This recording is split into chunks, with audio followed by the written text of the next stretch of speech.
الرحمن الرحيم والذين يكنزون الذهب والفضة ولا ينفقونها في سبيل الله فبشرهم بعذاب أليم صدق الله العظيم وصدق رسوله النبي الكريم الأمين وإن الله تعالى عز وجل قال في شأن حبيبه مخبرا وآميرا إن الله وملائكته يصلون على النبي يا أيها الذين آمنوا صلوا عليه وسلموا تسليما اللهم صل على سيدنا مولانا محمد وعلى آل سيدنا مولانا محمد وبارك وسلم وصل عليه.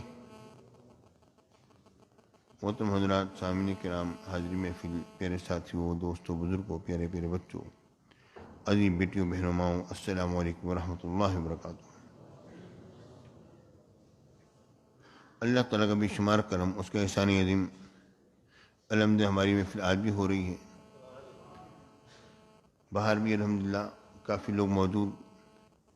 ہم باہر کرتے محفل، بس پریشانی یہ ہوئی کہ ہلکی ہلکی فارض دن کو ہوتی رہی، اس کی وجہ سے ہمارے محفل کے وقت پر شامیانہ ہلکا ہلکا ٹپک رہا تھا، ورنہ بارش باہر نہ تھی.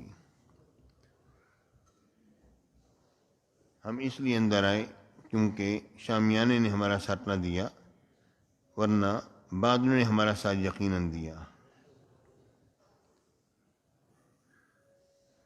یہ دیکھو میرا موبائل بیٹا وہاں رکھا ہوا، جو بھی اٹھا کے گیا نا اس کے اندر، ابھی میرے آگے جو رکھا تھا نا اس کے نیچے،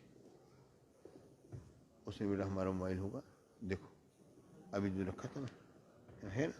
ہاں اچھا پیارے ساتھیوں،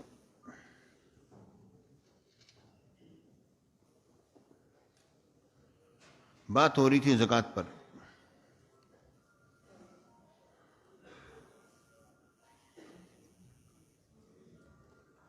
کیا بیٹا کوئی مسئلہ ہے؟ یہ کام نہیں کر رہا.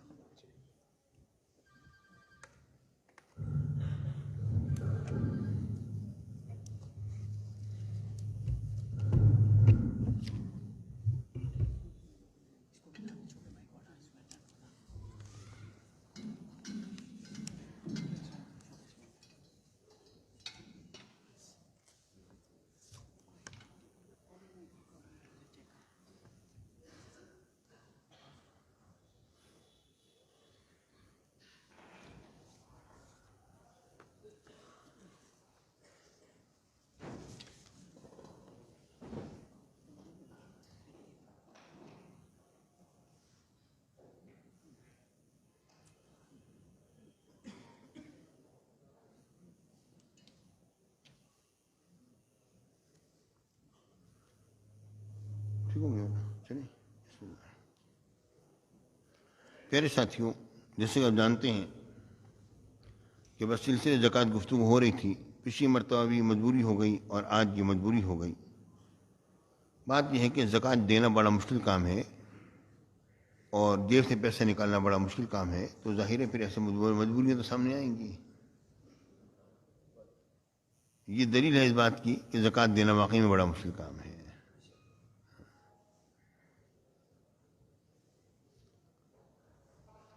بخیل جو ہے اس کی جیب سے پیسہ نہیں نکلتا، بڑا مشکل کام ہو جاتا ہے. بخیل کی جیب سے پیسہ نہیں نکلتا. میرے آقا حضور علیہ الصلوۃ والسلام نے فرمایا، بخیل اور سخی کی مثال ایسی ہے کہ بخیل جو ہے، یہ کس کا موبائل بول رہا ہے؟ موبائل بند کر، موبائل بند ہونا چاہیے.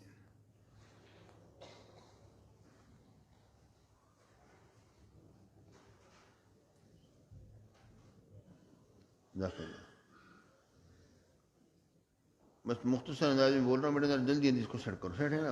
اب موبائل آپ کے بند ہوں گے تو معاملہ سیدھا ہوگا. بسم اللہ.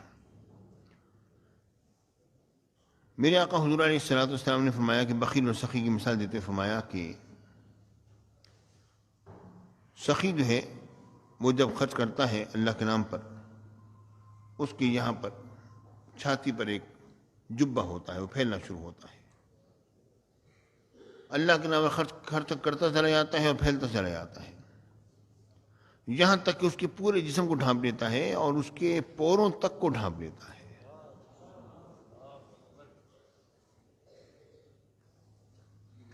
سخی جب خرچ کرتا ہے، اور بخیل جب خرچ کرنے کا ارادہ کرتا ہے تو وہ خرچ کرنے کا ارادہ کرتا ہے تو جبہ اس کے بھی یہاں پر ہوتا ہے، وہ کھولنے کی کوشش کرتا ہے، وہ اس کے ایک کڑا دوسرے کڑے سے مل جاتا ہے، وہ اور کھینچتا ہے، وہ اور ملتا ہے، وہ اور کھینچتا ہے، وہ اور ملتا ہے، یہاں تک کہ وہ خرچ نہیں کر سکتا۔ تو پیارے ساتھیوں، اللہ کے نام پر دینا بڑا مشکل کام ہے اور بہت آسان بھی۔ جس کے نفس کو رب العالمین نے ایسا بنا دیا، یقیناً وہ ایسا ہی ہوتا ہے کہ اللہ کے نام پر وہ خرچ کرنے لگ جاتا ہے۔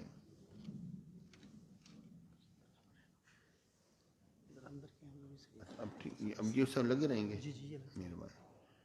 اب ایسا سیٹ اپ کریں، اب میٹنگ میں مجھ سے بات کرنا، انشاءاللہ اس کو سارے کو صحیح کرتے ہیں انشاءاللہ۔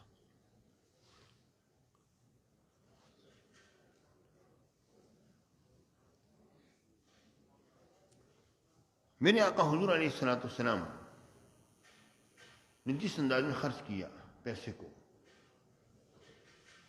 تو وہ لوگ جو کہ نئے نئے مسلمان ہوئے تھے، بلکہ ان کے دل کے اندر کفر تھا بھی اور ایمان ان اوپر سے تھا، ان لوگوں نے بھی جب میرے آقا کی سخاوت کو جب دیکھا تو انہوں نے کہا کہ یہ واقعی میں یہ نبی کا دل ایسا ہو سکتا ہے، کسی اور کا دل ایسا نہیں ہو سکتا۔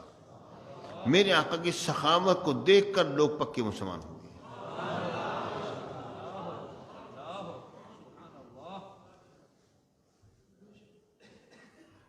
سیدنا صدیق اکبر رضی اللہ تعالیٰ عنہ، آپ کو جب زمانے خلافت آیا، بیٹا ادھر جا کے ان سے کہو کہ خاموشی، بالکل خاموشی، کوئی آواز نہ ادھر سے، جو بیکنگ ہو رہی ہے بالکل خاموشی رہے۔ اچھا، حضرت سیدنا ابوبکر صدیق رضی اللہ تعالیٰ عنہ کو جب زمانے خلافت آیا تو اس موقع پر کچھ لوگ ایسے تھے جن کے دلوں میں ابھی ایمان مکمل راسخ نہ ہوا تھا، تو ان لوگوں نے ارتداد کی رائے اختیار کی، کچھ لوگوں نے بہانہ کیا اور کچھ لوگوں نے اپنا حقیقی ایک نظریہ پیش کیا۔ جب ان کے پاس گئے کہ بھئی زکوٰۃ ادا کرو، انہوں نے کہا جی زکوٰۃ تو ہم نہیں دیں گے، زکوٰۃ تو صرف ہم اپنے نبی کے ہاتھ میں رکھتے تھے، یہ تو وہ نذرانہ تھا جو ہم اپنے نبی کو پیش کیا کرتے تھے، یہ تو حضور کا حصہ تھا ہمارے مال میں، ہم نے نکال کے پیش کر دیا۔ زکوٰۃ کوئی ایسی چیز تو نہیں ہے کہ ہم آپ کو ہر جو بھی خلیفہ ہے ہم کو دیتے رہیں۔ سیدنا ابوبکر صدیق رضی اللہ تعالیٰ نے فرمایا کہ میں ان سے قتال کروں گا۔ جو ایک بکری کا لیلا یا اونٹ کے گھٹنے کی باندھنے کی رسی بھی اگر جو ادا کیا کرتا تھا زکوٰۃ میں، حالانکہ زکوٰۃ میں اونٹ کے گھٹنے کی رسی باندھنے کا دینے کا سوال نہیں تھا اور چھوٹے لیلوں کے دینے کا سوال بھی نہیں تھا، لیکن آپ اصل میں تنبیہاً اور تشدیداً یہ بات فرما رہے ہیں کہ جو چھوٹا لیلا یا اونٹ کے گھٹنے کی باندھنے کی رسی بھی زکوٰۃ میں ادا کیا کرتا تھا، اور اب اگر وہ نہیں دے گا تو میں اسے قتال کروں گا۔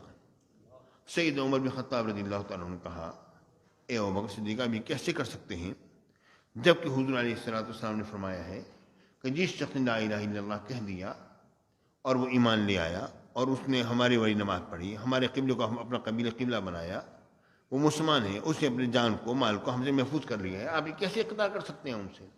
آپ نے فرمایا جو شخص نماز اور زکوٰۃ میں فرق کرے گا میں اسے قتال کروں گا۔ جس طرح نماز کی فرضیت ہے اسی طرح زکوٰۃ کی بھی فرضیت ہے۔ اصل میں اس زمانے میں بھی جو منکرین زکوٰۃ ہوئے ان میں ایک بڑا طبقہ ایسا تھا جو زکوٰۃ کو ایک فریضے کی حیثیت سے نہیں پہچانتے تھے، وہ اس حیثیت سے جانتے تھے کہ یہ حضور ہمارے نبی ہیں، ہمارا حق بنتا ہے ہم ان کی باریتیں پیش کریں تاکہ وہ اپنے غلاموں کی خدمت غلاموں کو جو ہے عطا فرمائیں اور ان کے معاملات پورے ہوں. یہ ہمارے اوپر ایک فرض بنتا ہے، ہم اپنے نبی کی خدمت کریں کہ تاکہ ان کے غلام جو ہیں وہ یعنی وہ اس کو ایک فریضے کی حیثیت سے نہیں جانتے تھے، اسلامی فریضے کی حیثیت سے. تو لیکن جب سیدنا ابوبکر صدیق رضی اللہ تعالیٰ عنہ نے جب یہ معاملہ جب کیا، اس کے بعد اگر یہ آپ کا اقدام تھا اس بارے میں، اور آپ نے اس بارے میں یہ بہت بڑا قدم اٹھایا تھا